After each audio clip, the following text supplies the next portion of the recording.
Assalamualaikum warahmatullahi wabarakatuh. Selamat siang, salam sejahtera bagi kita semua. Om Swastiastu, Namo Buddhaya, salam kebajikan. Sampurasun. Yang terhormat Wakil Ketua Komisi 11 Dewan Perwakilan Rakyat Republik Indonesia, Bapak Fatan Supri. Yang terhormat Sekretaris Jenderal Kementerian Keuangan Republik Indonesia, Bapak Hadianto. Yang terhormat Kepala Biro Komunikasi dan Layanan Informasi, Ibu Rahayu Puspitasari. Yang terhormat Direktur Penyuluhan, Pelayanan dan Hubungan Masyarakat Direktorat Jenderal Pajak, Bapak Nilma Dinur. Yang terhormat Kepala Kanwil Direktorat Jenderal Bea dan Cukai Jawa Barat, Bapak Saifullah Nasution. Yang terhormat Kepala Kanwil Direktorat Jenderal Perbendaharaan Jawa Barat, Bapak Joko Hendrato.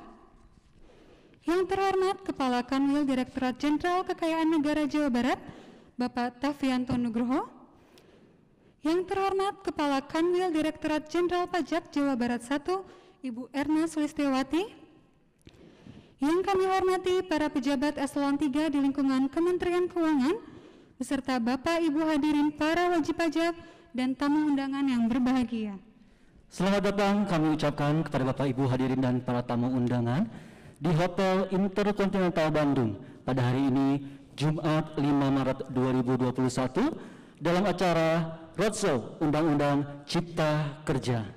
Boleh tepuk tangan Bapak Ibu untuk acara kita hari ini? Baik, terima kasih.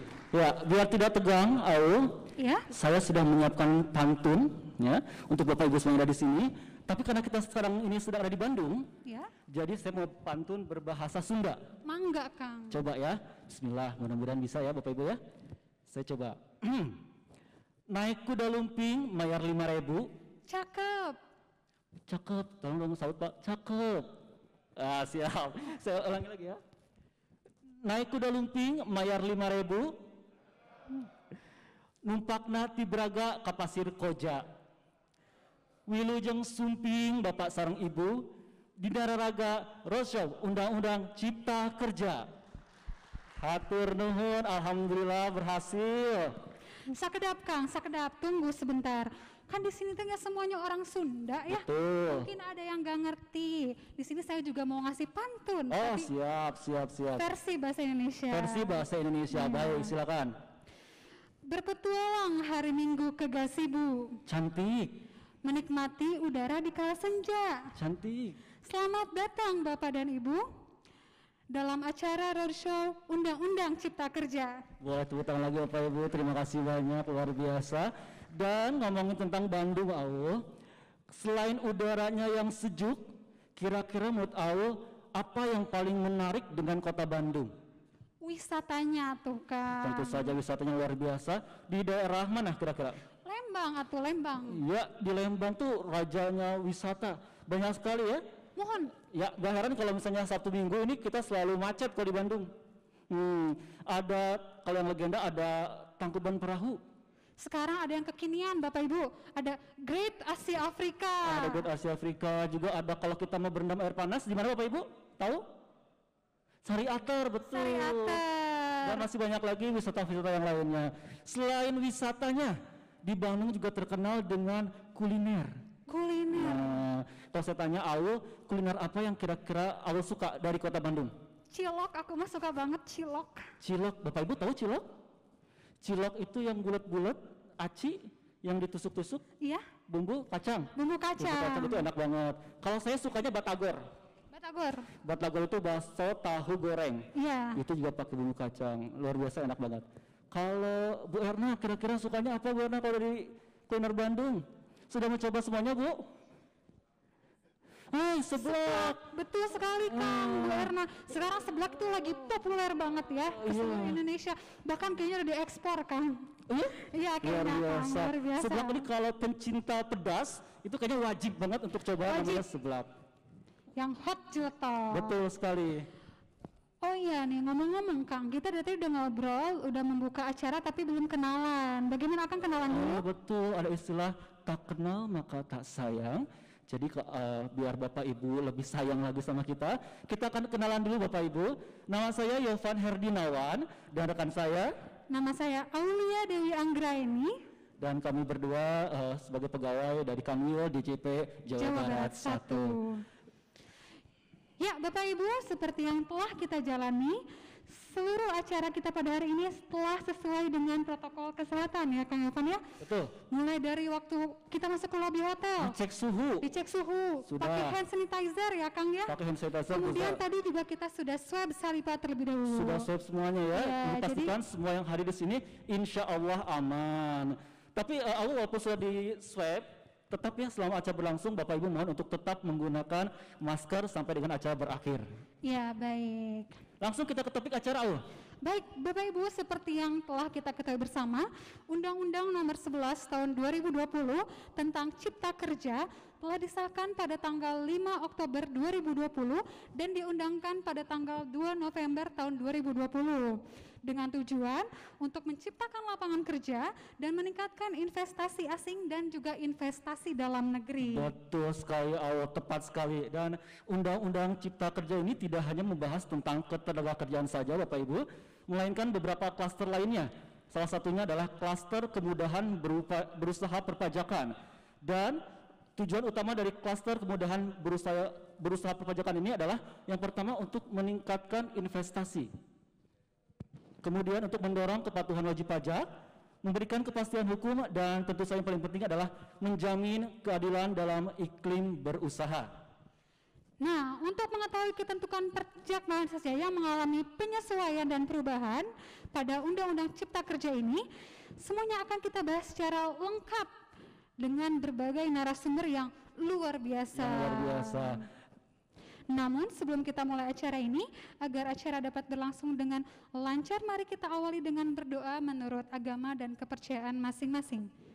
Berdoa dimulai.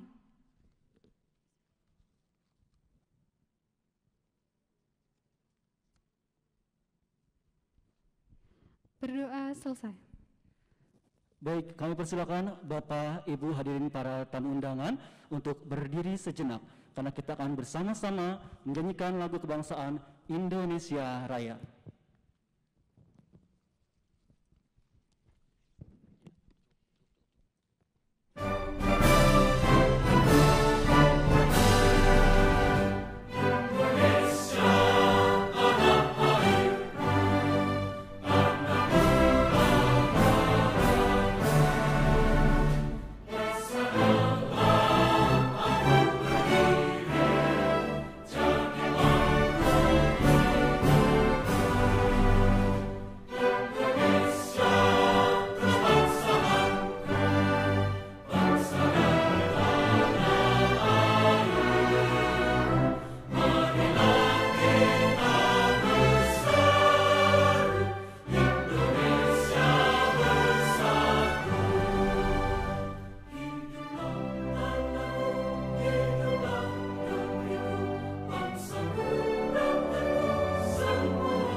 Bapak Ibu, kami silakan untuk duduk kembali.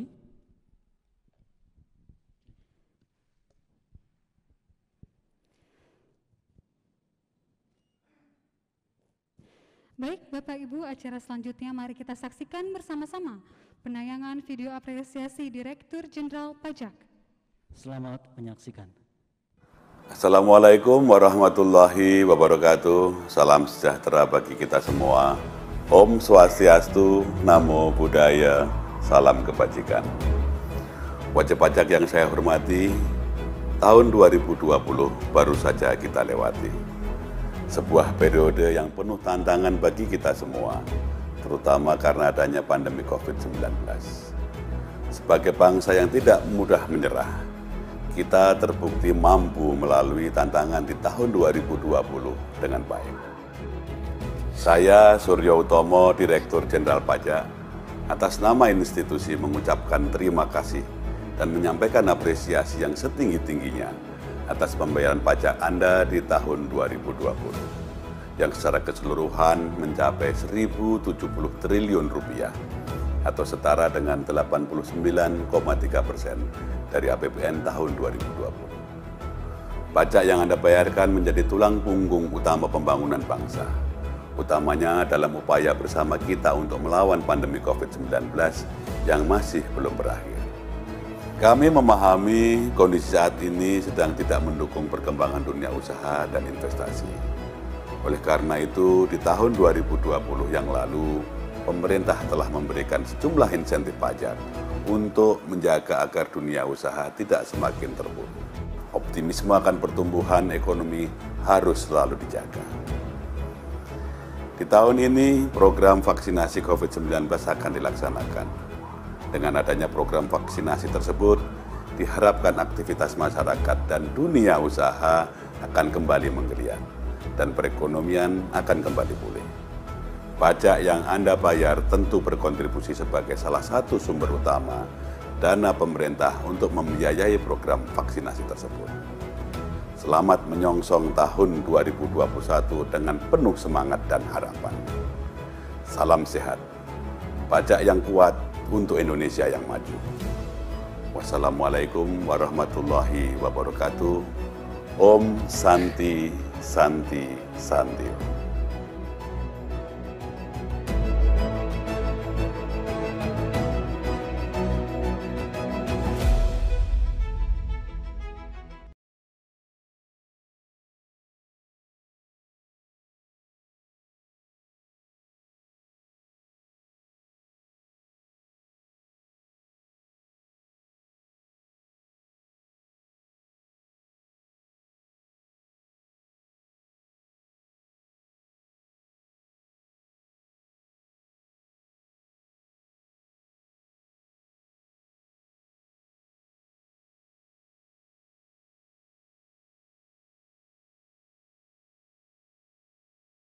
Bapak dan Ibu hadirin sekalian yang saya hormati, pada kesempatan ini izinkan saya menyampaikan laporan pelaksanaan kegiatan acara pada siang hari ini.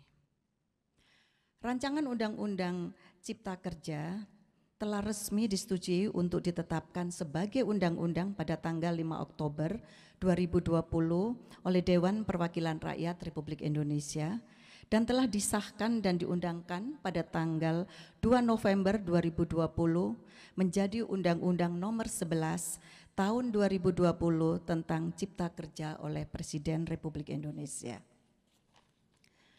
Kementerian Keuangan menganggap perlu untuk memberikan informasi dan pemahaman kepada masyarakat, khususnya wajib pajak yang merupakan stakeholder utama terkait Undang-Undang Cipta Kerja Klaster Kemudahan Berusaha Bidang Perpajakan. Maka diselenggarakannya roadshow Undang-Undang Cipta Kerja Klaster Kemudahan Berusaha Bidang Perpajakan di berbagai kota. Bandung acara yang dilaksanakan hari ini merupakan kota ketiga setelah kota Semarang dan kota Jakarta. Sebagai informasi kepada para hadirin sekalian, untuk selanjutnya kegiatan ini akan diselenggarakan lagi untuk beberapa kota. Acara hari ini menghadirkan Wakil Ketua Komisi 11 Bapak Fahtan dan Sekretaris Jenderal Kementerian Keuangan Bapak Hadianto sebagai narasumber utama. Nanti juga akan didampingi oleh narasumber dari Kanwil DJP Jawa Barat 1 Bapak Ari Prianto. Peserta talkshow hari ini ada 100 undangan yang terdiri dari para wajib pajak prominent, perwakilan Kementerian Keuangan, serta perwakilan lembaga atau asosiasi serta media. Besar harapan kami, semoga acara ini dapat bermanfaat untuk kita semua dan mohon maaf apabila terdapat kekurangan dalam penyelenggaraan acara hari ini. Semoga Allah Subhanahu wa Ta'ala, Tuhan yang Maha Kuasa, selalu memberikan kita kesehatan dan kekuatan di tengah pandemi COVID yang masih akan kita rasakan sampai dengan saat ini, serta meridhoi segala niat baik yang kita laksanakan untuk negeri ini. Amin ya Rabbil Alamin. Izinkan saya menutup dengan sedikit pantun. Jalan-jalan ke Pakalengan, tong hilap kanggo belanja. Hayo urang saserengan, ngadungeken materi Undang-Undang Cipta Kerja. Mohon maaf, ini orang Jawa yang belajar bahasa Sunda, jadi mohon dipahami. Sekali lagi terima kasih. Wassalamualaikum warahmatullahi wabarakatuh. Baik, terima kasih Ibu Erna.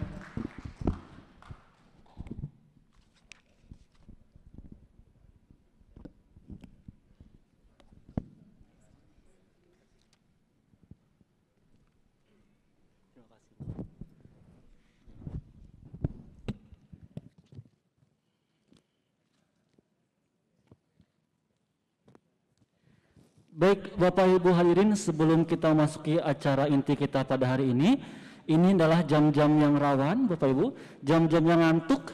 Jadi saya mau kasih dulu semangat untuk Bapak Ibu, saya akan berikan yel-yel, dimohon Bapak Ibu untuk ikut berpartisipasi.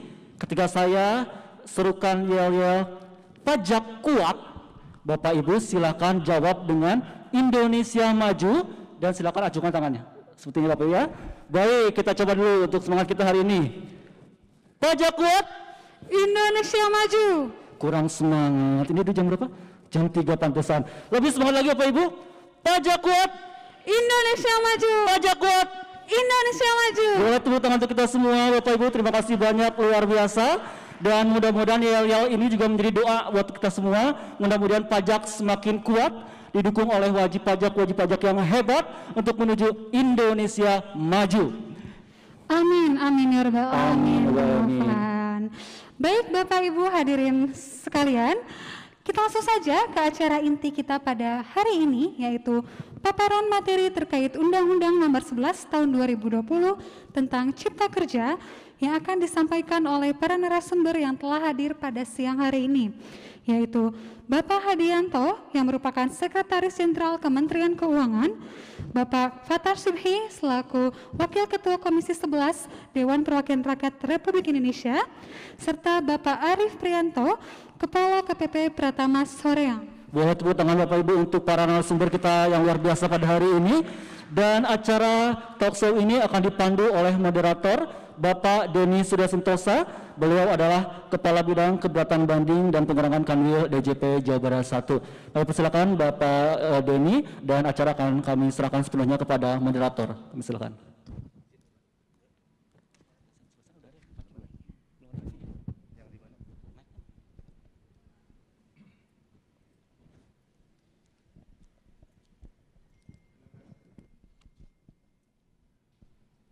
Terima kasih Saudara Novan dan Saudara Aulia. Bismillahirrahmanirrahim. Assalamualaikum warahmatullahi wabarakatuh. Selamat siang, salam sejahtera bagi kita semua. Om Swastiastu, Namo Buddhaya, salam kebajikan. Sampurasun. Apa kabar ibu-ibu, bapak-bapak? Sehat semua? Alhamdulillah, mudah-mudahan ibu, bapak beserta keluarga dan kita semua senantiasa mendapatkan perlindungan dari Allah Subhanahu wa Ta'ala, Tuhan Yang Maha Esa. Mudah-mudahan kita semua dalam keadaan sehat. Amin. Hadirin yang kami hormati, acara hari ini adalah talk show Undang-Undang Cipta Kerja, Klaster Kemudahan Berusaha Bidang Perpajakan. Acara siang hari ini sangat penting untuk diikuti, karena banyak sekali informasi yang akan kita dapatkan tentang Undang-Undang Cipta Kerja, Klaster Kemudahan Berusaha Bidang Perpajakan, Informasi akan lebih dipahami jika ada diskusi yang efektif, sehingga diharapkan seluruh hadirin bisa mengikuti diskusi dengan sebaik-baiknya. Baik, selanjutnya untuk mengisi acara ini, maka dengan bangga kami mengundang ke depan para narasumber dan mohon berikan big applause untuk yang para narasumber. Yang pertama dengan hormat saya panggil Bapak Fatan Subhi. Beliau adalah Wakil Ketua Komisi 11 DPR RI. Silakan Bapak.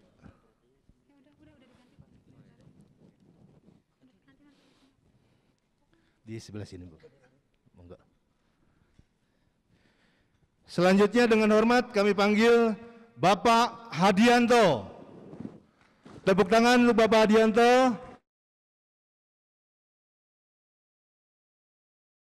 Bisa memanfaatkan cash flow sebagai akibat dari pemanfaatan insentif ini untuk terus meningkatkan atau meng-create produksi, distribusi, dan men-generate pertumbuhan ekonomi. Lanjut. Nah, Pabean pun kita juga memberikan insentif ya, Bapak Ibu sekalian, untuk dampak dari COVID ini. Kalau kita lihat di sini fasilitas pembebasan bea masuk ya, yang berupa pajak dalam rangka impor untuk impor alat kesehatan itu mencapai cukup banyak, ini sekitar 12,25 triliun. Kemudian importasi untuk vaksin juga mencapai nilai impornya 3,67 triliun. Demikian juga untuk fasilitas bea masuk ditanggung pemerintah 1,44 triliun dan fasilitas lainnya.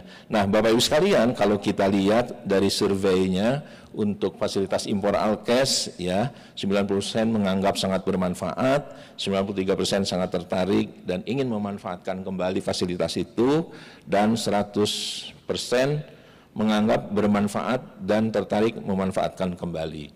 Jadi instrumen fiskal, perpajakan, kepabeanan itu sudah terus kita dorong supaya masyarakat, pelaku usaha, investor juga memanfaatkan itu, dan kita harapkan dengan demikian bersamaan dengan vaksinasi yang terus digalakan dan progressing dari waktu ke waktu, maka kita harapkan pertumbuhan ekonomi yang kita harapkan bisa lebih terakselerasi lebih cepat lagi. Lanjut. Nah, kalau kita lihat tadi sepintas juga saya sampaikan, jadi pertumbuhan Q4 2020 minus 2,07 dan di 2021 kita harapkan sampai positif 5%. Memang di sini pemerintah memang menjadi atau berperan dan merupakan sentral dari pemulihan, karena memang dengan policy government spending yang terus meningkat dengan memperlebar defisit ini kita dorong terus pertumbuhan ini supaya cepat bergerak naik. Dan fungsi APBN yang counter cyclical juga menggambarkan bagaimana komitmen dan kebijakan pemerintah untuk terus bisa mendorong pertumbuhan ini. Nah, kita lihat ini berbagai sektor ya, konsumsi rumah tangga, kontribusinya terhadap PDB 57%, tetapi masih minus 2,6. Demikian juga konsumsi pemerintah. Konsumsi pemerintah positif 1,9%. Kemudian investasi, PMTB masih minus 5, ekspor masih minus, dan impor juga masih minus. Jadi memang satu-satunya driver dari pertumbuhan ekonomi saat ini dan juga penggerakan ekonomi itu memang konsumsi pemerintah. Silahkan lanjut. Nah, kalau kita lihat di 2021 ya, tentu saja kita sudah berbagai capaian di 2020 sudah kita lalui ya. Kita mengambil langkah yang sangat masif, besar, tetapi memang terukur dalam segala dimensinya. Saya sambil barusan mengikuti Vikon dengan Bu Menteri dan juga Ketua KPK, Kejaksaan Agung dan Kapolri membahas tata kelola dan akuntabilitas dari program pemulihan ekonomi nasional. Jadi kita bangun upaya-upaya pemulihan ekonomi dengan berbagai relaksasi kebijakan ini melalui tata kelola yang sehat, yang baik, yang tetap dalam konteks peraturan perundang-undangan. Oleh karena itu, pendampingan dari berbagai aparat penegak hukum diharapkan untuk terus mengawal proses pemulihan ekonomi ini lebih baik lagi. Sinergi antar institusi juga dilakukan. Selain penegak hukum, ada KSSK, ada sektor swasta dan masyarakat. Tentu saja ini sangat penting. Tekanan ekonomi kita juga menjadi lebih baik dibandingkan beberapa negara lain. Jadi memang ini satu langkah yang smart ya dari pemerintahan kita untuk mengadres akibat pandemi COVID-19 ini, tetapi tetap kita juga bisa menjalani kehidupan dan perekonomian kita relatif bisa kita maintain dan kita dorong tumbuh positif. 2021 berbagai kebijakan prioritas akan terus dilanjutkan. Vaksinasi massal yang sudah dimulai udah 1,9 juta tadi ya, sudah hampir 2 juta lebih sekarang. Penguatan 3M 3T tadi dan program PEN terus didorong, diperkuat. Nah, kalau kita quote ya, Bapak Presiden menyampaikan kita semua harus optimis. Awal tahun 2021 ini akan menjadi sebuah titik balik permasalahan pandemi. Jadi kita bisa berharap ya 2021 menjadi turnaround ya gitu, titik balik bagi pemulihan ekonomi yang bisa lebih cepat lagi. Bapak Ibu sekalian, lanjut silakan. Program PEN tentu saja menjadi pertumbuhan ekonomi. Kita lihat di PEN di Q1 ya, percepatan realisasi program perlindungan sosial, ya ada PKH, sembako, BSE, BLT, dana desa dan seterusnya itu mencapai 16,59 triliun. Even untuk bulan Januari.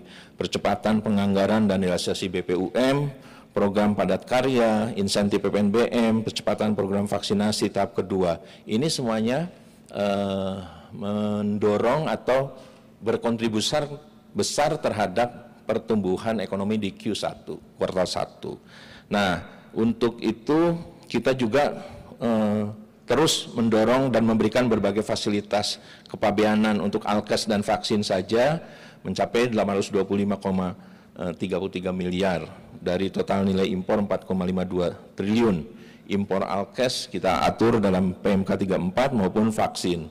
Ini memang intinya kita praktis merelaksasi semua atau berbagai ketentuan yang memungkinkan program pemulihan ekonomi sebagai akibat dampak pandemi COVID ini dapat diakselerasi, tetapi dengan accountability yang baik, ya, yang baik. Silakan lanjut. Nah, Bapak Ibu sekalian, untuk 2021 juga program PEN terus ditingkatkan ya. Kalau kita lihat di sini perlindungan sosial, kesehatan naik, dan juga dukungan UMKM dan korporasi naik. Ini untuk Perlinsos menjadi program peningkatan daya beli dan penciptaan lapangan kerja yang hanya turun 2% dibandingkan 2020. Kemudian dukungan dunia usaha juga naik 5% dibandingkan tahun 2020. Ini akan menjadi jump start bagi pemulihan ekonomi lebih baik lagi. Nah, ini semua dan aspek kesehatan tadi menjadi game changer bagi percepatan turnaround pemulihan ekonomi nasional kita. Kalau kita lihat di pojok bawah, insentif usaha masih diberikan di 2021, udung PPh 21, pembebasan PPh 22 impor, pengurangan angsuran dan sebagainya. Dan dengan pemilu Amerika, Biden menang, ini juga ekonomi global lebih kondusif ya. Kita sudah bisa, mungkin Bapak Ibu yang ekspor impor bisa lebih memulai menginisiasi lagi kinerja ekspor kita, sehingga cadangan devisa kita juga semakin membaik. Silakan. Bapak Ibu sekalian, dengan pandemi COVID-19 ini juga menjadi urgensi untuk kita terus melakukan reformasi. Sebagai ilustrasi mudah saja ya, dengan pandemi COVID-19 ini kita terus diakselerasi untuk melakukan berbagai hal yang sebelumnya bahkan kita rencanakan baru akan terjadi di 2024. Dan kita akselerasi ke sini menjadi 2020. So peningkatan percepatannya itu 45 kali lebih cepat dari yang kita proyeksikan di 2024. Seperti misalnya office automation, digitalisasi, Vkon, itu semua mengakselerasi berbagai hal. Nah, tentu saja dalam konteks public finance, dalam konteks pengelolaan keuangan publik ini menjadi penting juga. Kalau kita lihat krisis di Asia Financial Crisis tahun 1999, 97, 99, itu growth kita itu sampai minus 13,1%. Itu growth paling terdalam kita minusnya ya. Dan itu menimbulkan upaya-upaya kita untuk melakukan reformasi, baik tatanan politik, kita pada saat itu langsung menerbitkan berbagai peraturan perundang-undangan, BI menjadi independen, desentralisasi, otonomi daerah yang luar biasa, gitu ya, kebebasan berpendapat. Ini bagian dari reformasi sebagai akibat dampak Asia Financial Crisis. Kemudian Global Financial Crisis 2008, 2009 juga itu mengestablish reform yang diperlukan seperti ada pembentukan OJK, KSSK yang diharapkan OJK dan KSSK ini bisa menjaga punya early warning system yang memungkinkan kelolaan sistem keuangan kita bisa lebih terdeteksi secara dini sehingga kita bisa memaintain dan mengcontain hal-hal yang mungkin berpotensi akan menimbulkan dampak keuangan secara sistemik. Itulah reform 2008-2009. Nah, tentu saja kita lihat COVID-19 berdampak pada pertumbuhan ekonomi kita minus 2,1 di 2020 dan ini akan atau menyebabkan kita memerlukan reformasi fundamental ya yang berkelanjutan ya, baik yang berasal atau berupa kualitas SDM, infrastruktur, reformasi birokrasi dan juga reformasi yang berkaitan dengan adanya Omnibus Law. Pertama kali dalam sejarah kita punya undang-undang yang basisnya merupakan Omnibus Law, yaitu Undang-Undang Cipta Kerja. Silahkan lanjut. Nah, Bapak Ibu sekalian, kalau kita refresh ya, ada arahan Bapak Presiden. 5 arahan strategik arahan Bapak Presiden. Pembangunan SDM, pembangunan infrastruktur, reformasi birokrasi, penyederhanaan regulasi, dan transformasi ekonomi. Ini diimplementasikan, dikonsolidasikan ke dalam berbagai program pemerintah ya. Program pemerintah yang tentu diiringi dengan budgetnya ya. Untuk human capital misalnya bagaimana kita mendorong terus perlindungan sosial, kesehatan, pendidikan. Untuk physical capital kita tentu infrastruktur dasar dan juga digital infrastructure baik melalui public financing maupun melalui private gitu ya, KPBU dan sebagainya. Dan tentu saja institutional development, institutional reform menyangkut reformasi birokrasi dan regulasi. Sekarang sedang dalam tahapan delayering. Regulasi itu kita sudah pangkas hampir 50% berbagai peraturan perundang-undangan yang ada untuk semakin meningkatkan ini. Dalam Undang-Undang Cipta Kerja jauh lebih banyak pemangkasan izin-izin. HO sekarang mendirikan usaha hinder ordonansi sudah tidak diperlukan lagi. Jadi ini benar-benar satu momentum ya mengakselerasi reform. Pemerintah sudah terus melakukan reform mulai 2014-2015 ke sini dengan adanya pandemi Covid jauh lebih diakselerasi. Nah, momentum inilah sebetulnya para pengusaha, para wajib pajak juga bisa mengambil momentum ini untuk terus berkinerja dalam perekonomian kita. Tentu saja ini menjadi reformasi fundamental dan fondasi ekonomi baru sehingga akselerasi pertumbuhan ekonomi. Belum kita kalau melihat 2045 ada bonus demografi, tantangan middle income trap dan seterusnya. Ini tentu prasyarat yang menjadi arahan Bapak Presiden ini harus bisa kita jalankan. Ini dari perspektif itu. Lanjut. Nah, Bapak Ibu sekalian, ini juga sepintas sudah diinikan tadi ya 5 arahan Presiden itu sumber daya manusia, meningkatkan kualitas pendidikan, kesehatan. Bapak Ibu mungkin para wajib pajak tidak selalu familiar dengan untuk belanja pendidikan saja itu yang compulsory menurut konstitusi adalah 20% dari total belanja APBN kita. Jadi kalau APBN kita 2.500 triliun, maka belanja pendidikan kita akan 20% kali 2.500, 500 triliun. Jadi ini luar biasa besar. Tinggal Bapak Ibu juga coba, Bapak Ibu para wajib pajak, investor bisa melihat tren APBN kita dan belanja pemerintah di mana saja. Nah, dengan begitu mungkin akan muncul ideas baru untuk bagaimana kita bisa masuk ke sektor-sektor yang mungkin belum tersentuh ataupun belum bisa sepenuhnya memanfaatkan belanja pemerintah. Makanya kalau zaman-zaman dulu sering kita mendengar APBN itu ya, rancangan APBN itu akan diembargo sampai Presiden membacakannya di sidang paripurna DPR. Itu karena apa? Di situ ada naskah atau dokumen negara yang berisi rencana belanja pemerintah. Bagaimana kita merespon terhadap itu? Yang di infrastruktur, kontraktor semua, wah melihat KL ini naik belanjanya segini. Nah, ini peluang untuk terus bisa melakukan investasi. Dan pembangunan infrastruktur terus kita akselerasi ya di berbagai bidang baik digital maupun fisik ya, dan diharapkan dengan konektivitas dan digitalisasi ini akan terus menimbulkan efisiensi. Tadi deregulasi, delayering dan sebagainya sudah kita sampaikan, dan di sektor real kita juga punya Omnibus Law Undang-Undang Cipta Kerja ini yang akan nanti banyak disampaikan mengenai detail mekanisme fasilitas perpajakan apa saja yang bisa dimanfaatkan oleh Bapak Ibu untuk bisa lebih ini. Dan sektor keuangan juga kita akan dorong terus bagaimana sektor keuangan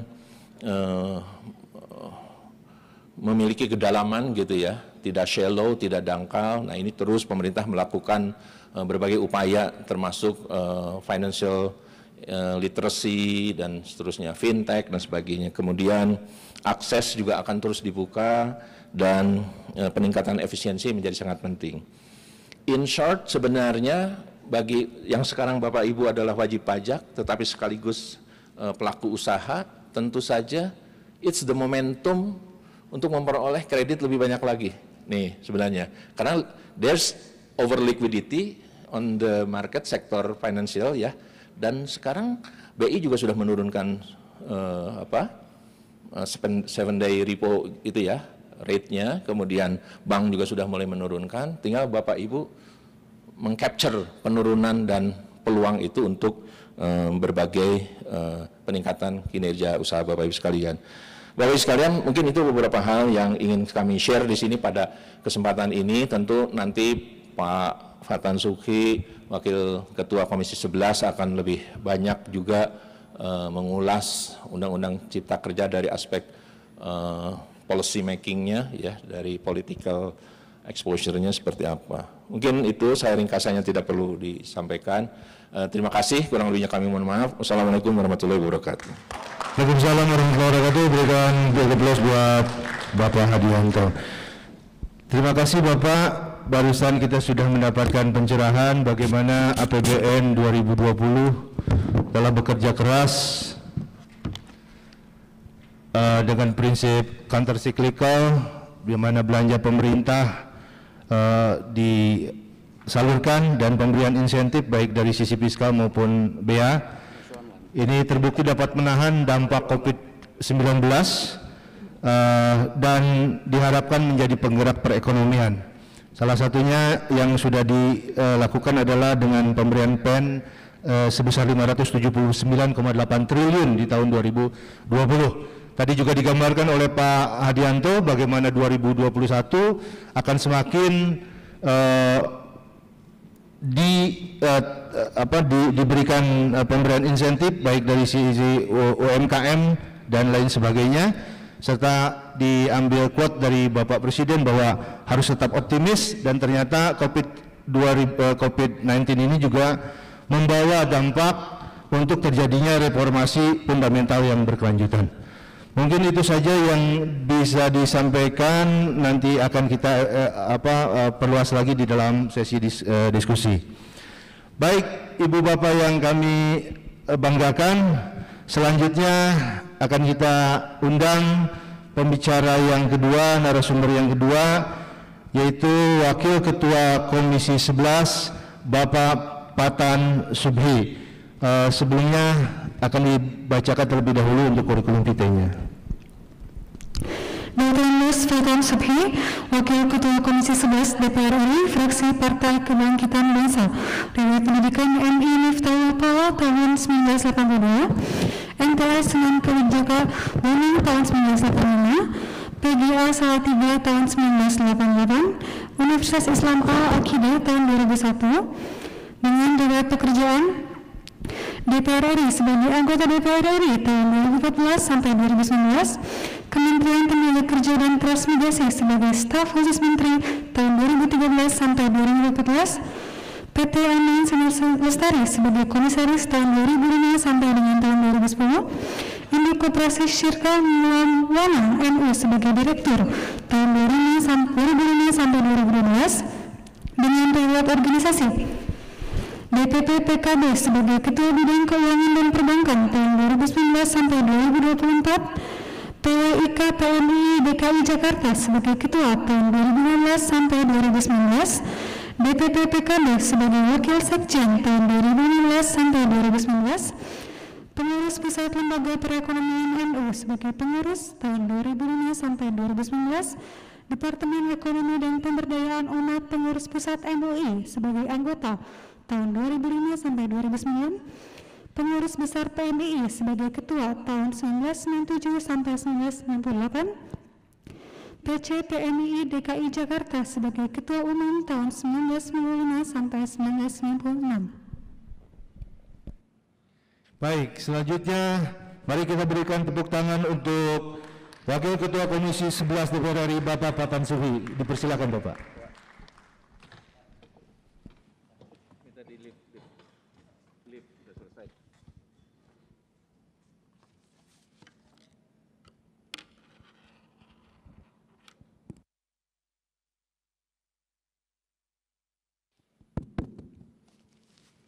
Assalamualaikum warahmatullahi wabarakatuh. Waalaikumsalam warahmatullahi wabarakatuh. Selamat siang, salam sejahtera bagi kita semua. Yang saya hormati Bapak Sekjen Departemen Keuangan, Bapak Hadianto. Yang saya hormati Bapak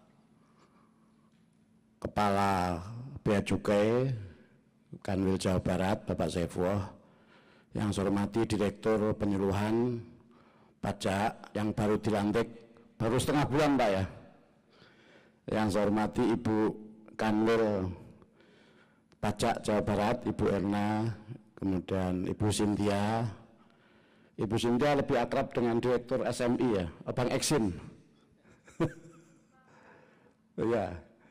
Kemudian Bapak Ibu sekalian yang saya hormati Bapak Arif selaku Biro Pajak Soreang, dan tentu para pengusaha dan wajib pajak serta Bapak Ibu dari asosiasi, dari seluruh sektor usaha, Apindo, Kadin, asosiasi retail, dan hadirin sekalian. Yang pertama tentu puji syukur kepada Allah Subhanahu wa Ta'ala, kita semua bisa hadir dalam diskusi kita pada siang hari ini. Saya kira saya hadir untuk melengkapi undangan Pak Sekjen yang siang ini hadir untuk mendukung langkah-langkah Dirjen Pajak sosialisasi tentang Omnibus Law sektor perpajakan. Ini saya kira tema yang sangat penting, tema yang sangat mendesak di tengah tekad Presiden Jokowi untuk meningkatkan investasi, meningkatkan bagaimana dunia kerja kita tumbuh, karena dengan pandemi COVID-19 ini jumlah pengangguran kita naik drastis, sekitar 16 juta jumlah pengangguran yang mengalami PHK. Dan tentu ketika Pak Sekjen mengatakan kita ke Bandung untuk bertemu dengan para pengusaha, bertemu dengan para wajib pajak, saya mendukung dan mensupport acara pada sore hari ini.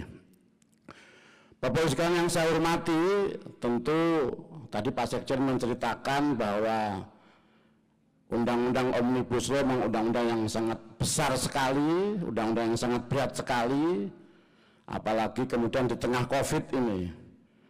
Tadi Pak Sekjen juga menceritakan secara flashback bagaimana updating COVID ini, dan perlu saya yakinkan kepada teman-teman pengusaha, saya kira bahwa pemerintah sudah berjalan on track dalam pendekatan menangani COVID ini.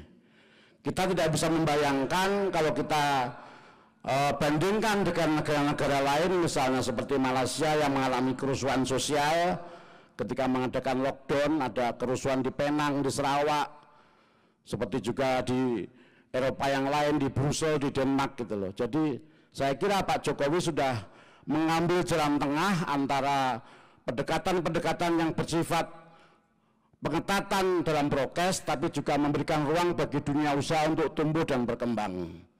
Saya memahami beberapa kali fraksi PKB yang menerima audiensi dengan Kadin, dengan Aprindo, dengan Apindo, karena teman-teman pengusaha merasa pemerintah ambigu dan ambivalen. Satu pihak suruh terus berinovasi, menumbuhkan dunia usaha, tapi satu pihak dibatasi, kemudian PPKM, kemudian lockdown di mana-mana, pembatasan jam kerja. Bahkan Aprindo pernah datang juga ke kantor kami, minta disuarakanlah agar pemerintah juga lebih aware terhadap dunia usaha. Karena bagi mereka ekonomi dan kesehatan sama pentingnya. Karena kalau orang di rumah juga mati, tidak punya beras, tidak bisa kerja juga sama. Itu bisa berakibat dari kematian juga. Jadi mereka minta pemerintah juga berimbang dalam mendekati ini. Nah, kami di Komisi 11 juga selalu memandang, kita yakinkan Bu Menteri bahwa sebetulnya sektor kesehatan harus paralel semuanya. Karena kalau juga lumpuh sektor konsumsi, sektor logistik, sektor transportasi juga mengganggu suasana kehidupan kita. Jadi selama 1 tahun ini saya melihat pemerintah sudah on track, terkadang keras strict, semi-semi dalam arti semi lockdown, bukan lockdown total, tapi juga terkadang longgar untuk memberikan nafas bagi teman-teman dunia usaha lah saya kira.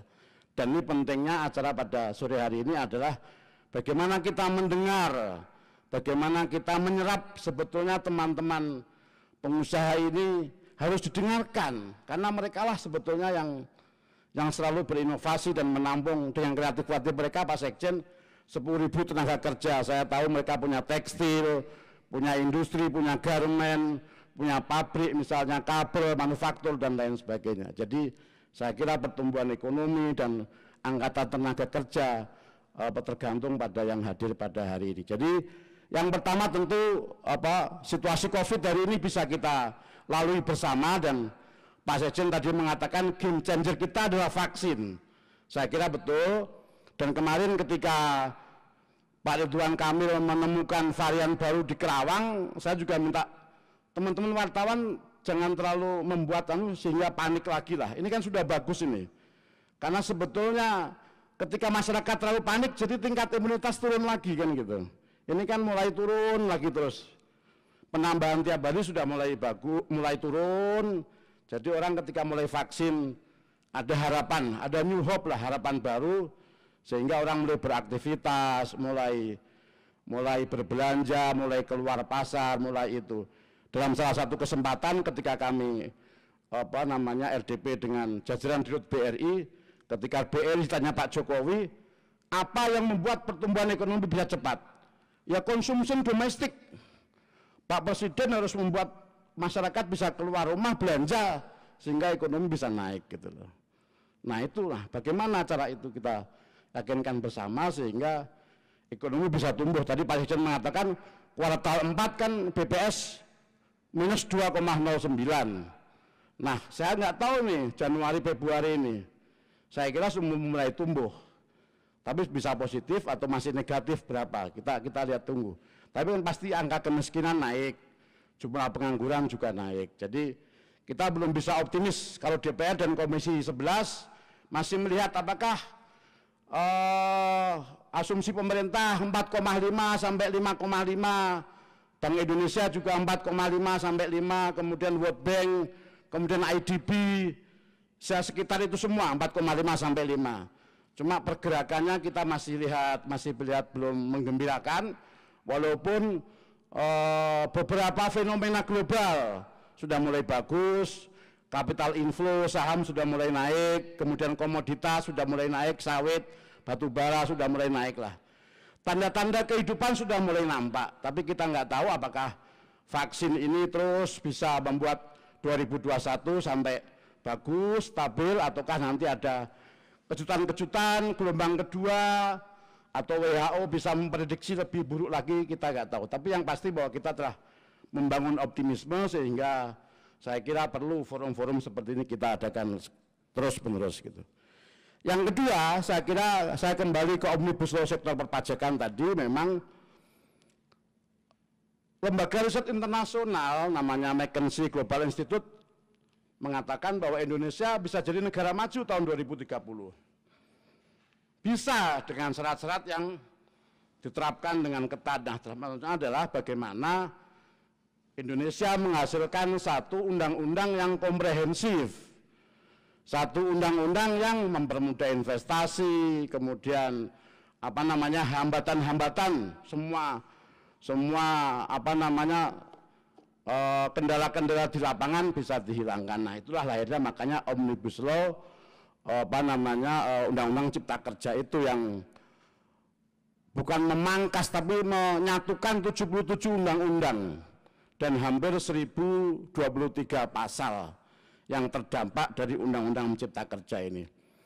Ini luar biasa sekali. Jadi perlu saya tekankan bahwa memang DPR juga mengalami imbas politik yang luar biasa sekali.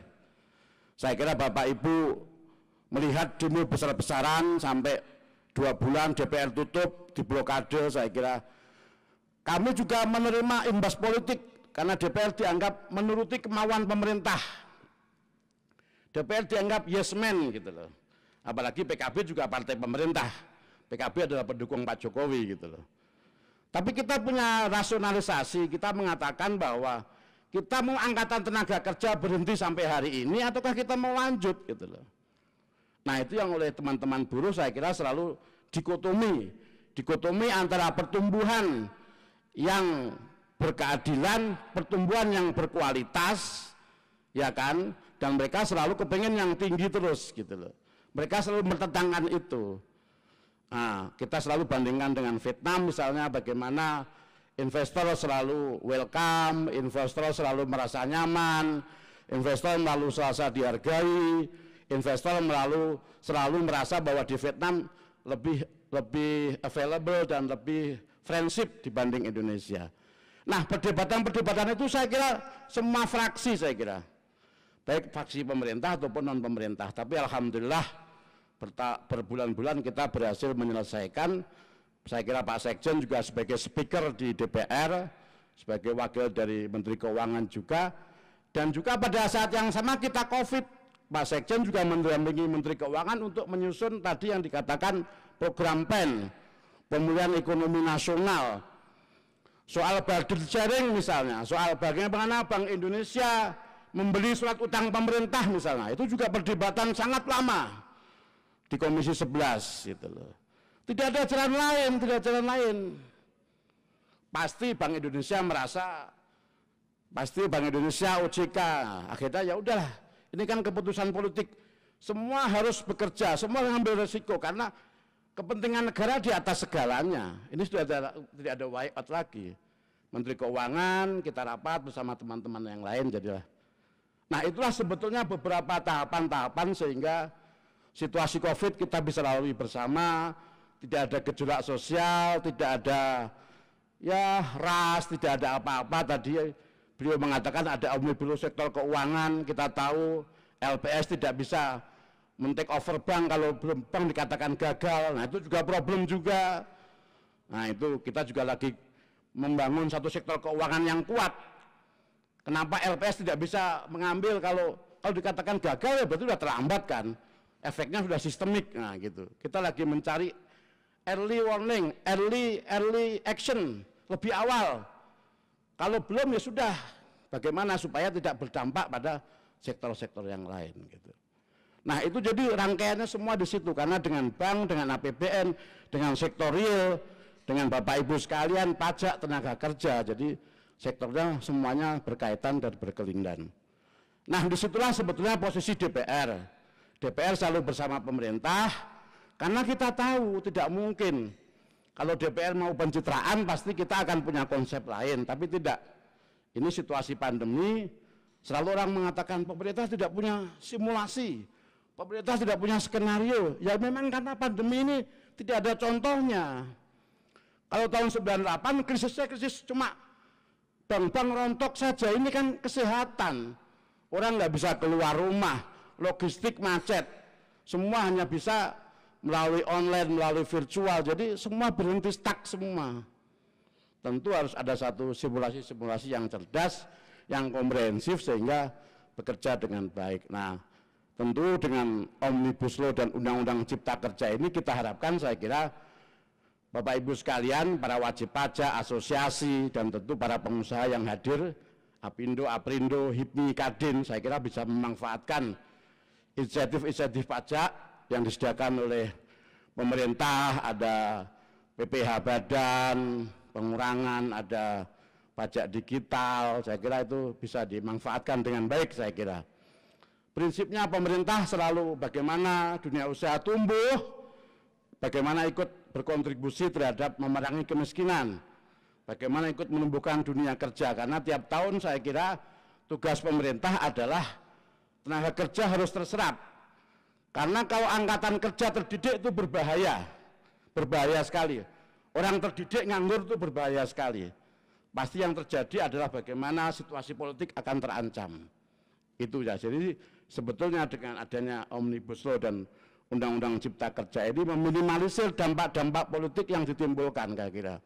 Nah, alhamdulillah dengan situasi-situasi yang teratasi dengan ini, pandemi COVID dengan bagus ini, karena yang kita khawatirkan kemarin kan ketika Januari nggak tertangani, ketika bansos tidak bagus, ketika perlindungan sosial tidak bagus, terjadi kerusuhan terjadi eskalasi politik terjadi. Nah, itu yang kita khawatirkan. Karena ketika orang tidak makan, ketika orang tidak cukup sumber berasnya, nah itu kan mengalami gangguan, anomali sosial ini yang kita kemarin khawatirkan lah. Nah, tentunya ternyata itu bisa kita atasi dengan skema-skema tadi, skema bantuan sosial, ada PKH, ada transfer rekening 600.000, ada bantuan produktif presiden, yang saya kira DPR terus mengawasi itu, termasuk ketepatan sasarannya Pak Sekjen. Jadi saya kira PEN harus kita pertajam supaya tetap tepat sasaran, tidak pada orang-orang itu saja. Karena tadi saya bicara dengan Bu Erna, sebetulnya di bawah itu orang sudah keluar, di pasar-pasar tradisional itu orang sudah berbelanja biasa. Kemarin Pak Rektor UI itu nulis di Kompas itu, yang masih susah ini kelas menengah. Kelas menengah ini masih takut, masih saving, uangnya masih numpuk di bank-bank. Dan itu diakui oleh LPS, ada peningkatan uang tabungan di atas 5 miliar. Uang numpuk, dan bank-bank sekarang over likuiditas, gemuk, uangnya gemuk, nggak bisa kredit, uang numpuk. Karena kelas menengah tidak berbelanja, berbelanjanya Brompton, karena main sepeda terus kan, berbelanjanya Brompton, ikan hias, kemudian apa ya, bunga ya. Nah iya, jadi sebetulnya kalau kelas menengah ini sudah mulai diurai bisa, saya yakin pertumbuhan ekonomi yang dikatakan Pak Sekjen tadi 4,5 atau 5,5 itu tercapai. Kalau di bawah pasar tradisional, masjid, semua udah. Saya sebagai pemilik dapil, saya sebagai masyarakat di kampung, Demak, Kudus, Jepara sudah biasa gitu loh. Jadi kehidupan sudah kembali normal. Tapi di kota-kota besar, di mal yang baru buka jam 9 kan baru minggu-minggu kemarin aja kan. Kemarin kan jam 7. Kami yang biasa makan di Plaza Senayan, karena DPR kan dekat Senayan kan gitu. Jam 7 udah gak bisa makan gitu. Artinya kelas menengah ini belum diurai gitu loh. Sehingga didorong bagaimana tentu PPNBM diharapkan bisa memacu. Saya nggak tahu sudah ada kajiannya belum itu. Seberapa jauh nanti impact terhadap itu. Tentu perumahan juga mulai dipacu kan. Nah itu mudah-mudahan bisa memberikan impact terhadap kuartal-kuartal pertama 2021 ini. Kalau kuartal pertama masih negatif yang agak tinggi juga agak susah. Kita belum bisa optimis tahun 2021 seperti target pemerintah dan Bank Indonesia gitu 4,5 sampai 5,5 gitu. Nah, jadi dengan riset Global McKinsey Institute itu kita yakin Indonesia bisa negara maju tahun 2020 dengan prasyarat-prasyarat, dengan kondisi-kondisi yang bisa kita ikuti bersama, dengan undang-undang cipta kerja yang kita bisa terapkan bersama. Ada sektor pertanahan, ada kemudahan investasi, ada hukum, kemudian ada aparatur negara. Jadi ada 11 klaster yang diharapkan satu mensupport friendship-nya investasi. Bagaimana investasi itu nyaman, bagaimana orang berbondong-bondong. Kemarin kami Komisi 11 kunjungan ke Jawa Barat, kami berdialog dengan Pak Ridwan Kamil, Pak Gubernur. Dia meyakinkan kami, saya bisa merayu Amazon yang harusnya buka home base-nya di Malaysia, bisa kami rayu di Subang 10.000 hektar atau 20.000 hektar gitu. Artinya Indonesia sudah menarik bagi mereka untuk investasi. Nah gitu. Pak Ridwan mengatakan bahwa Jawa Barat dengan Patimban, dengan Kertajati mungkin nanti bisa menjadi salah satu tolak ukur. Nah kemudian beberapa investor, misalnya kami kemarin ketemu Wamenek BUMN, Pak Tiko cerita misalnya lembaga investasi pemerintah menawarkan beberapa ruas tol sudah mulai diminati oleh Hong Kong, oleh Uni Emirat Arab. Misalnya ruas Pandaan Malang, itu kan trafik gemuk itu. Ruas Pandaan Malang itu diminati oleh konsorsium dari Hong Kong gitu loh. Artinya apa? Bahwa ternyata Indonesia cantik kok, Indonesia menarik kok masih gitu. Asal kita bisa mempercantik diri, membuat semua prasyarat-prasyarat terpenuhi dan kondusif. Sekali lagi politiknya kondusif, stabil. Setelah politik stabil baru kita lihat beberapa perizinan, pengadaan lahan, kemudian peraturan perburuannya, SDM-nya, kepastian hukumnya. Saya yakin banyak keluhannya kan kepastian hukumnya, kan dikit-dikit tidak ada kepastian hukum, akhirnya masuk arbitrase dan macam-macamnya. Nah, saya kira nanti bisa dialog lebih lanjut karena ada Pak Sekjen dan juga ada Pak Arief, nanti lebih detail saya kira. Jadi dengan demikian maka saya yakin kita optimis bahwa tahun 2020 kita akan bisa maju gitu.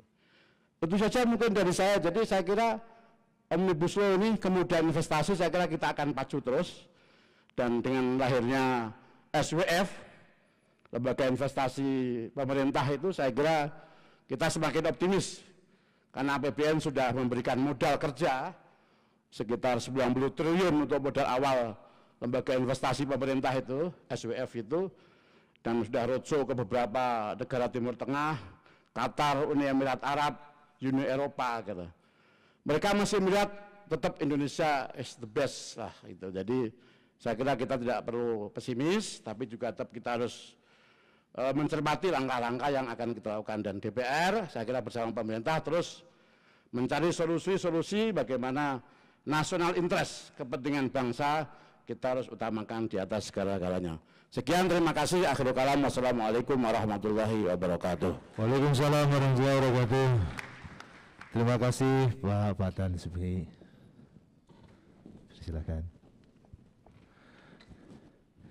Demikian hadirin apa yang telah disampaikan oleh Bapak Fatan Subhi, salah satunya adalah menceritakan tentang perjalanan Undang-Undang Cipta Kerja yang cukup panjang sebelum disahkan di rapat paripurna DPR. Kemudian juga dampak dari Omnibus Law itu diantaranya adalah mempunyai dampak terhadap 76 undang-undang dan 1.203 pasal terdampak Undang-Undang Cipta Kerja. Dan terakhir Bapak Fatan mengajak kita semua untuk optimis karena DPR bersama-sama pemerintah terus mengeluarkan kebijakan-kebijakan yang mendorong untuk pertumbuhan ekonomi. Baik, untuk narasumber yang terakhir yaitu Bapak Arief Prianto akan menerangkan hal-hal yang bersifat teknis nanti. Kami persilahkan, namun sebelumnya akan dibacakan dulu kurikulum PT-nya.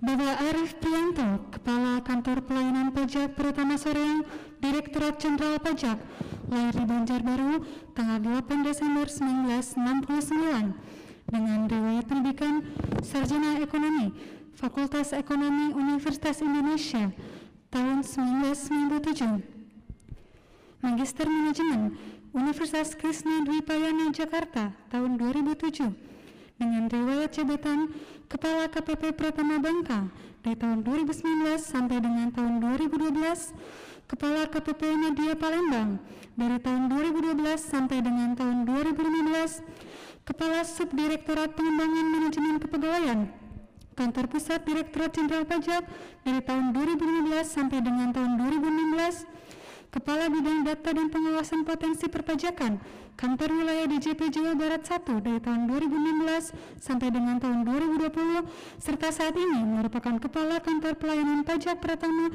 Soreang.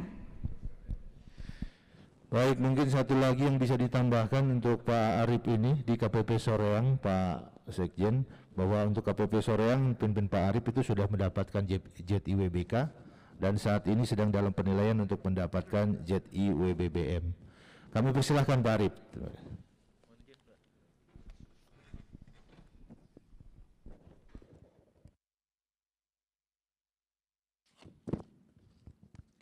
Bismillahirrahmanirrahim. Assalamualaikum warahmatullahi wabarakatuh. Selamat sore, salam sejahtera buat semuanya. Mohon izin, saya Arif Prianto dari KPP Pratama Soreang untuk menyampaikan beberapa peraturan teknisnya terkait dengan Undang-Undang Cipta Kerja pada klaster kemudahan berusaha di bidang perpajakan. Yang kami hormati Pak Fatan, yang kami hormati Pak Hadianto, yang kami hormati Pak Nil, yang kami hormati Pak Ibu Erna, Ibu Puspita, Bu Rahayu Puspita, tadi Pak Saifullah dan Pak Tafianto, dan Bapak-Bapak Eselon 3 ini yang mengawal, tentu yang paling terhormat dan paling kita banggakan, Bapak-Bapak Ibu-Ibu pengusaha, investor, pengambil keputusan di bidang keuangan di Jawa Barat 1. Saya rasa pas kita pada saat ini di pandemi, mungkin bagian dari kedukaan kita, tapi kita mendapatkan suatu berkah, ya, sebuah produk politis, produk hukum politis dari proses besarnya parlemen bersama pemerintah, ada Undang-Undang Cipta Kerja, ya, yang pada intinya akan membangun bangsa, membangun Indonesia, dan nanti saya kebagian untuk klaster kemudahan berusaha, ya, di bidang perpajakan. Mungkin saya mohon izin turun, minta untuk pakai ini laser pointer. Izin, waktu yang bisa. Baik, mungkin ada next, Mas. Tadi sudah disampaikan banyak oleh Pak Fatan dan Pak Hadianto terkait dengan latar belakang klaster kemudahan berusaha, mohon maaf. Jadi semua berujung kepada upaya untuk memperkuat perekonomian Indonesia, kemudian mendorong investasi di tengah kondisi perlambatan ekonomi yang dapat menyerap tenaga kerja seluas-luasnya, kemudian memang adanya perubahan, ya, diperlukan perubahan berbagai ketentuan perundang-undangan, termasuk undang-undang di PPH, PPN, dan KUP, dan yang penting ini mungkin nanti kita akan bahas, ya, ini tentang perlu menjaga dan meningkatkan penerimaan pajak melalui 4 hal, nanti akan kita kupas: peningkatan investasi, kepatuhan sukarela, kemudian maksudnya kepatuhan sukarela membayar pajak, kemudian kepastian hukum, dan keadilan iklim berusaha. Menyingkat waktu, nanti akan ada 2 model pendekatan seperti yang disampaikan oleh Pak Fatan tadi.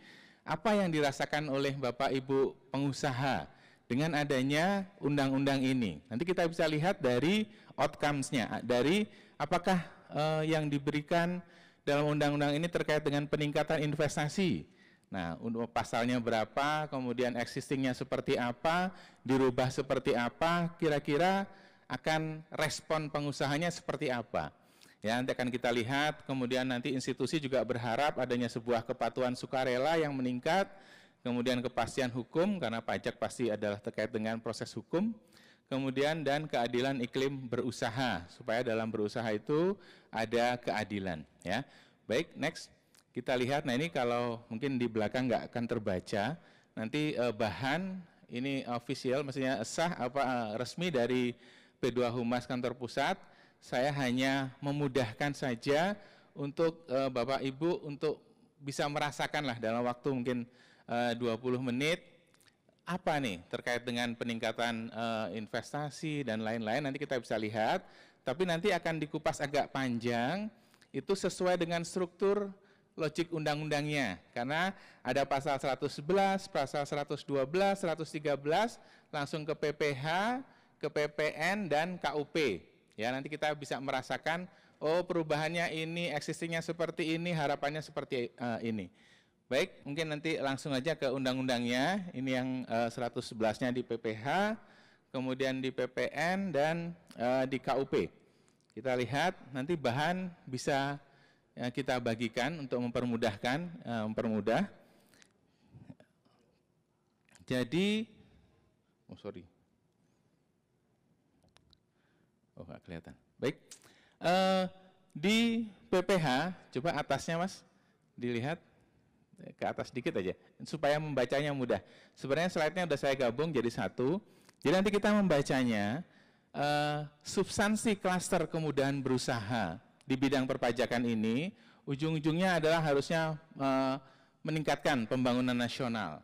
Kemudian kita bisa nggak merasakan adanya kemudahan berusaha di bidang PPH, PPN, dan KUP. Gitu ya, nanti membacanya di slide berikutnya. Tadinya sudah saya edit, tapi nggak apa, nanti kita sesuaikan. Penentuan subjek pajak orang pribadi, ya ini udah PPH, Bapak Ibu sudah bisa merasakan kira-kira apa yang dirubah. Jadi wajib pajak WNI, warga negara Indonesia maupun warga negara asing yang tinggal lebih dari 183 hari dalam 12 bulan di Indonesia menjadi subjek pajak dalam negeri. Ya, nanti kita bisa klik. Coba ini contoh aja, nanti kalau kita bacakan naiknya akan seperti ini. Jadi ada syarat dan penjelasannya. Ya, jadi aturan existing saat ini adalah hanya menyebutkan kriteria orang pribadi tanpa menyebutkan warga negara. Nanti efeknya apa? Nanti kita bisa lihat. Coba back aja supaya lebih cepat. Terus nggak apa, ini terus aja. Next. Nah, back ke kuningnya, diklik. Ya, kembali lagi. Jadi nanti di sini memberikan peraturan baru terkait dengan subjek pajak dalam negeri dan subjek pajak luar negeri. Ya, kita tahu bahwa perbedaan subjek pajak dalam negeri dan subjek pajak luar negeri itu ada, misalnya nanti sumber penghasilannya. Kalau subjek pajak dalam negeri itu kita pakai prinsip worldwide income, jadi dia dikenakan pajak atas seluruh penghasilan yang diperoleh di dalam negeri maupun yang diperoleh di luar negeri. Kemudian nanti ada tarifnya, ada pasal 17, normal, progresif. Kalau yang luar negeri dia kan sepadan, pakai 20% atau tax treaty kan gitu ya. Kemudian kalau yang wajib pajak, subjek pajak dalam negeri ada kewajiban lapor SPT. Nah kalau yang luar negeri kan tidak perlu. Nah nanti efeknya ke sana. Nanti ada kemudahan-kemudahan di sini di bidang PPH apa? Ada warga negara Indonesia misalnya yang sudah pasti atau dia mendapatkan kontrak di luar negeri, dia bisa mengajukan permohonan untuk menjadi subjek pajak luar negeri. Karena dia, oh saya kerja di Qatar atau saya kerja di mana. Nah dia tidak menjadi subjek pajak dalam negeri lagi. Dia tidak kena worldwide income, tapi hanya akan mendapatkan atau dikenakan pajak untuk yang berasal dari Indonesia saja, misalnya seperti itu. Dan sebaliknya subjek pajak wajib pajak warga negara asing yang sudah pasti memperoleh penghasilan di Indonesia, kerja di Indonesia, nanti dia bisa mendapatkan tarif atau dikukuhkan menjadi subjek pajak dalam negeri, tapi dikenakan pajak hanya penghasilan yang di Indonesia. Ya, jadi ada perubahan model, bukan hanya worldwide income aja untuk yang subjek pajak dalam negeri, tapi khusus untuk bidang tertentu ada yang di dimudahkan ya. Jadi nanti investor, pengusaha, ahli bisa masuk ke Indonesia, tidak perlu khawatir dikenakan pajak untuk penghasilan-penghasilan yang di luar negeri ya. Jadi bisa menarik masuk ke Indonesia. Kemudian penghasilan penghapusan PPh atas dividen dalam negeri ya, pasti ini supaya disposable income-nya supaya dia bergulir di perekonomian Indonesia, dan ada evaluasi kok sepertinya double kan gitu ya dari bisnisnya, dari usaha itu kan untungnya atau penghasilannya disebutnya laba, dari laba yang dikembalikan kepada pemegang saham disebutnya dividen, labanya sudah kena, dividennya kena lagi kan gitu, nanti ini dibebaskan. Terus kembali aja supaya cukup. Dividen dan penghasilan setelah pajak dari luar negeri tidak dikenakan PPh sepanjang ya, ini ada insentif lagi Bapak Ibu yang digunakan untuk kegiatan usaha di Indonesia ya. Nanti teknisnya bagaimana, kemudian kapan, berapa tahun, di sektor apa saja, nah nanti kita bisa lihat di aturan pelaksanaannya gitu ya. Kemudian penghasilan dari luar negeri non BUT juga dibebaskan sepanjang diinvestasikan di Indonesia ya, nanti itu ada aturan teknisnya juga. Kemudian ada non objek PPh, ini untuk bagian laba atau SHU koperasi, dan khusus juga ini untuk dana haji yang dikelola Badan Kelola Keuangan Haji ya, nanti BPIH dan lain-lain itu akan mendapatkan perlakuan khusus baik pengumpulan dananya maupun pengembangan dari dana yang dikumpulkan itu ya. Kemudian ini sudah disiapkan juga ruang untuk penyesuaian, tadi Pak Fatan sudah sampaikan banyak dana-dana yang di bank dan sebagainya baik di dalam dan di luar negeri, nanti akan ada penurunan tarif ya. PPh pasal 26 atas bunga ini tidak 20% lagi tapi 10% ya, ini diharapkan juga akan masuk ke Indonesia, akan memberikan kegairahan untuk berinvestasi ya. Nanti bisa dirasakan ya untuk klaster kemudahan usaha di bidang perpajakan ini pada pasal 111-nya untuk yang PPh seperti itu ya. Untuk yang PPN-nya seperti apa? Nah, ini untuk penyerahan konsinyasi itu sudah bukan termasuk penyerahan BKP lagi ya, daripada ribut kan kapan saat terhutangnya dan sebagainya, sudah dinyatakan tidak termasuk penyerahan BKP. Kemudian penyertaan modal dalam bentuk aset in bank itu juga tidak termasuk PPN ya. Jadi tidak ada kekhawatiran lah, maksudnya kita udah mau berusaha terus kemudian masih ada kewajiban bayar PPN misalnya. Kita usaha aja kan pasti belum punya penghasilan, belum punya uang. Udah bergabung, udah urusan pajaknya nanti saja pada saat dapat keuntungan. Jadi kalau dari awal-awal tidak perlu bayar. Kemudian, nah ini yang banyak ditunggu dan banyak kejadian, ketidakadilan dan sebagainya tentang pengkreditan pajak masukan bagi pengusaha kena pajak. Nanti ada 4 kondisi lah, misalnya dia sebelum PKP, kemudian dia tidak dilaporkan di SPT massa yang hasil pemeriksaan, kemudian yang ditagih pajak masukannya itu dengan ketetapan pajak, itu bisa dikreditkan ya. Kalau dulu banyak kasus misalnya dia dikenakan SKP atas penyerahannya, karena dia belum PKP, maka PM-PM-nya tidak dapat dikreditkan. Dia untungnya aja cuma 5%, tapi kena PPN dari omsetnya yang itu 10%. Ya sudah terbayang lah ya. Jadi nanti akan adil di sini, ada kemudahan berusaha, ada niat untuk memudahkan kewajiban sukarela. Wah, untung nih daripada saya kena omset saya udah 4,8, mepet-mepet di kewajiban harus jadi PKP, maka bisa melakukan pembetulan dari saat dia harusnya sudah menjadi PKP. Itu ya. Kemudian ini juga ada kemudahan untuk pencantuman NIK pembeli. Ya, selama ini pengusaha, terutama beberapa tahun terakhir ini di tekstil, itu bagaimana nih pembelinya nggak mau ngasih NPWP dan sebagainya. Ya, ini cukup. Sekarang udah dianggap sah juga untuk ditampilkan atau dicantumkan nomor induk kepegawaian. Nomor induk kependudukan. Oke, terus kemudian nanti ada faktur pajak untuk pedagang eceran, meskipun dulu sudah tidak ada lagi faktur pajak sederhana, semua faktur pajak standar, tapi nanti akan ada beberapa kondisi yang boleh menerbitkan faktur pajak sederhana ya, bukan faktur pajak sederhana, faktur pajak untuk pedagang eceran. Ya, jadi pengusaha nggak usah khawatir, kalau saya harus bikin faktur, nanya NIK dan sebagainya lah, antrian kan panjang misalnya di Superindo atau nyebut nama di toko misalnya gitu ya. Nah ini bisa menggunakan nanti faktur pajak untuk pedagang eceran ya, nggak usah khawatir lagi untuk ditetapkan atau ditagih dengan ketetapan pajak. Baik yang KUP, nah ini juga penting sekali Bapak-Bapak Ibu-Ibu terkait dengan sanksi administrasi pengungkapan sendiri ketidakbenaran perbuatan. Ya ini nanti ada namanya relaksasi atau pengatur sanksi administrasi. Pada intinya sanksi itu tidak sama rata sama rasa, tidak gebiah uyah dulu kena 2% kan gitu ya.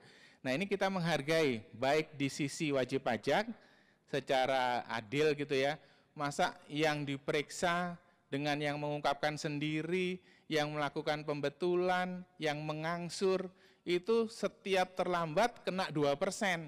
Nah sekarang dibedakan, kalau yang masih awal-awal, saya tuh sebenarnya mau lapor, tapi nggak punya uang. Nah nanti bunganya atau sanksinya bunganya itu cukup, nanti bunga yang ditetapkan oleh Menteri Keuangan, uplift-nya cuma 0%, yang terlambat ya, yang ngangsur. Itu kan dia ada niat tapi lagi uangnya digunakan untuk yang lain atau untuk keperluan yang lain. Kemudian yang kedua misalnya dia pembetulan, saya salah nih ngisinya. Nah pembetulan sanksinya cuma ditambah 5%. Ya, tentu beda lagi dengan yang pengungkapan atau ketidakbenaran misalnya. Nah ini ditambah sekian persen. Nah terakhir misalnya yang pemeriksaan ya, kalau wajib pajak itu ditagih atau ketahuan ketidakbenarannya itu atau tidak bayar atau kurang bayarnya itu karena ketetapan pajak, itu ada effort DJP, maka wajarlah kalau ditambahkan sanksinya yang misalnya 5% dari ketetapan Menteri Keuangan ditambah uplift 15%. Ya, paham ya? Atau pajak masukan yang dulu dia sudah kreditkan, dia sudah restitusi, ternyata dia nggak produksi, nggak ada PK. Nah ini kita tagih, ditambah atau dibetulkan sendiri, nanti ditambah dengan faktor pengungkitnya atau penambahnya itu 5%. Jadi dapat dirasakan ya, ada pembedaan, nggak semuanya sama untuk sanksi itu. Demikian juga nanti sebaliknya pas imbalan bunga. Ya, imbalan bunganya tidak 2% juga. Ya, jadi nggak ada kayak dulu SKP bayar aja, keberatan bayar aja, banding menang, lumayan dapat bunga 2% sebulan kan gitu. Jadi ada investasi di SKP misalnya, kalau dulu guyonnya kan seperti itu. Baik, kemudian nanti ada penerbitan SKPKB yang tidak melakukan penyerahan BKP, yang telah, ya, tadi saya sampaikan, diberikan pengembalian, telah direstitusi atau telah dikreditkan PM-nya, nanti akan diatur bagaimana nagihnya atau sanksinya. Kemudian penerapan satu jenis sanksi yang sudah kena kenaikan bunga, salah satu aja mana yang lebih pas gitu ya. Nanti di peraturan ini yang warna bintang di undang-undang, nanti yang warna biru ada di peraturan pelaksanaannya. Baik, kemudian sanksi pidana ya yang telah diputus inkrah tidak lagi diterbitkan ketetapan pajak ya. Misalnya dia ada faktur pajak, TBTS penggunaan tidak sesuai tidak berdasarkan dulu disebutnya faktur fiktif lah gitu ya. Nah ini akan udah pidana tidak diterbitkan ketetapan pajak. Kemudian STP kalau dulu tidak ada batasnya karena saat dihitung sejak saat terhutang sampai dengan diterbitkannya STP ya. Sekarang sampai dengan diterbitkan STP ya, sampai dengan dibayar maksudnya. Nah sekarang ada daluarsanya 5 tahun, jadi Direktorat Jenderal Pajak menerbitkan STP tetap dibatasin 5 tahun. Ya. Jadi kemudian juga ada ini satu mekanisme namanya STP untuk menagih kembali imbalan bunga yang tidak seharusnya diterima. Ya. Banyak yang teman-teman misalnya menang di banding, terus kemudian minta ke DJP untuk mengembalikan bunga, ternyata DJP PK, PK-nya menang, lah kan udah terlanjur mengembalikan imbalan bunga. Nah ini ditagihnya dengan STP ya, jadi institusi masih bisa menagih. Jadi saya rasa agak teknisnya seperti ini, perlu waktu lagi untuk nanti ada detailnya, contoh soalnya, bagaimana tadi yang diinvestasikan kembali itu misalnya 30%, bagaimana kalau dia hanya diinvestasikan 25%, selisihnya seperti apa. Nah, nanti akan banyak channel-channel kanal untuk sosialisasi. Bapak-bapak, ibu-ibu tinggal buka aja ya. Nanti kalau enggak ada kepala kantornya, ada kantor pelayanan pajak, ada AR, silahkan. Sekarang sudah banyak sekali kami dari KPP Pratama Soreang juga memberikan hampir 20 layanan WA ya. Jadi nomor WA tinggal di WA aja, nanti akan kita jawab ya. Jadi baik itu SPT, baik itu nanti terkait dengan Undang-Undang Cipta Kerja dan lain-lain, nanti akan kita usahakan dijawab satu dengan koordinasi Kanwil dan kantor pusat. Saya rasa itu, mohon maaf bila cepat dan agak ngebut gitu ya Bu ya. Saya rasa itu, mohon maaf atas segala kekurangan. Terima kasih atas perhatiannya. Billahi taufiq wal hidayah. Assalamualaikum warahmatullahi wabarakatuh. Waalaikumsalam warahmatullahi wabarakatuh. Berikan tepuk tangan untuk Pak Arif Prianto. Ya, terima kasih Pak Arif. Barusan telah diterangkan bagaimana materi yang disampaikan 3 undang-undang perpajakan yang terdampak dengan Undang-Undang Cipta Kerja ini, yaitu Undang-Undang PPH, Undang-Undang PPN, dan Undang-Undang KUP. Hadirin yang kami hormati, demikianlah pemaparan materi yang telah dibawakan oleh ketiga narasumber hari ini. Kini tiba saatnya kita masuk pada sesi tanya jawab dengan ketentuan sebagai berikut. Peserta yang ingin bertanya dipersilakan menyebutkan identitas terlebih dahulu. Kemudian pertanyaan diajukan secara singkat, padat, dan jelas. Baik, untuk kesempatan pertama kami akan buka 3 pertanyaan terlebih dahulu. Dipersilakan kepada panitia, mohon untuk mic-nya diserahkan. Silakan, barangkali ada yang mau bertanya.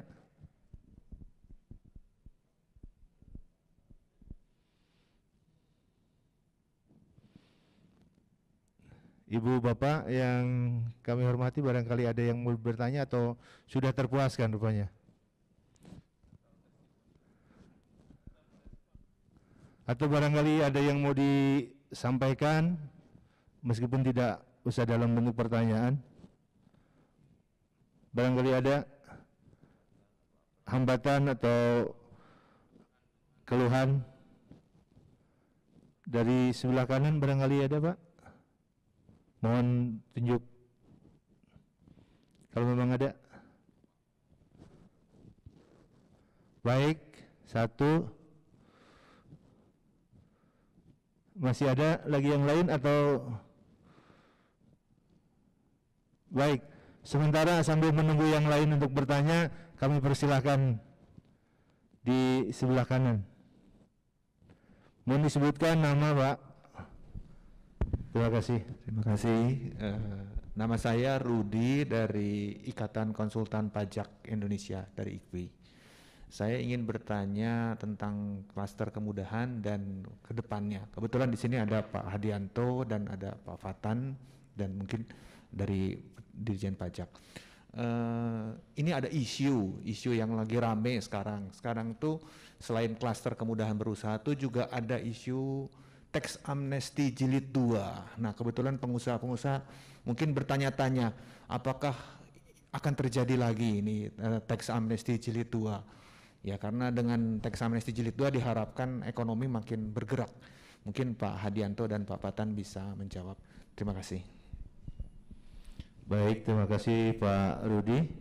Akan ditambung dulu. Barangkali ada yang lainnya?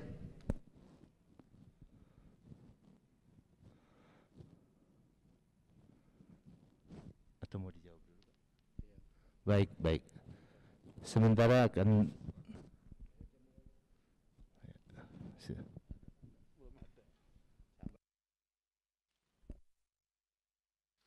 Baik, terima kasih. Sejauh ini pemerintah belum memikirkan akan rencana tax amnesty jilid 2 itu. Jadi kalau dari perspektif policy ya, tax amnesty itu biasanya lama gitu ya kejadiannya. Terakhir itu dulu tahun 60 kalau nggak salah. Jadi ini. Nah, jadi jawaban singkatnya belum. Jadi isu itu mungkin jangan terlalu terpercaya isu. Karena dengan tax amnesty yang kemarin kita lakukan 2016, sebenarnya peningkatan compliance dari wajib pajak itu sudah memberikan efek positif dan confidence buat pemerintah bahwa compliance meningkat, tax effort kita lakukan, kemudian tercermin dari peningkatan penerimaan dari tax amnesty, banyak yang tadinya belum terjaring tax amnesty, kemudian kita masuk ke dalam tax amnesty, fasilitas tax amnesty dilaksanakan, rasanya ini memberikan confidence bahwa coverage dari tax amnesty yang lalu itu cukup efektif dalam menjaring wajib pajak dan sekaligus peningkatan penerimaan. Nah, ke depan tentu saja ini suatu dinamika ya perekonomian kita, tapi saat ini pemerintah belum memikirkan hal tersebut. Makasih. Baik, cukup ya Pak Rudi ya. Baik, terima kasih. Barangkali masih ada yang akan ditanyakan lagi? Enggak. Cukupkan sekian aja Pak.